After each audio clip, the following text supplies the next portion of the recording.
focus for us today? Well, we had a number of meetings today in government in relation to Irish Water. They will continue. We're making a lot of progress. We're not going to rush things in the sense that we want to make sure we do everything correctly and get everything right. I think it's critically important from a government point of view we address all the concerns that all the citizens have in relation to Irish Water.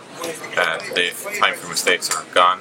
It's time to make sure we correct everything, and we are ensuring that we're doing that. However long that will take is, that's going to be dealt with. I'd rather get things right, and do things properly, and ensure all the concerns are addressed, than put a time frame on it. It could be towards the end of next week, or may drift into the following week. But we're certainly going to make sure we get everything right. What about people who don't pay their bills? Will their water be cut off? Will it be reduced to a trickle? Well, I really want to address this issue.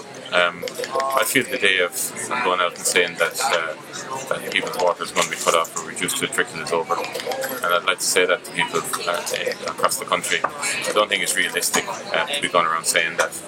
We want people to comply. Obviously, we want people to engage with Irish Water and want them to become customers of Irish Water.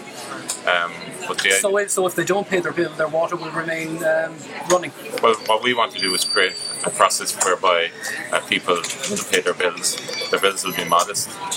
The government aims to ensure that the charges are modest, and they're going to be determined for a number of years so we can have certainty and clarity. But being realistic, I don't think it's appropriate to be using the language of going out and saying you're going to potentially cut off people or reduce their pressure of their water. I probably don't think it was helpful day one, and maybe it wasn't the approach that should have been taken. In fact, I would say it wasn't the approach that should have been taken. So is it fair to say that their water will not be cut off? Well, it's never the ambition to cut off anyone's water. I would say that up straight. And the government are looking at other mechanisms to try and bring people with us. It's important now that we bring people with us in relation to the creation of this utility.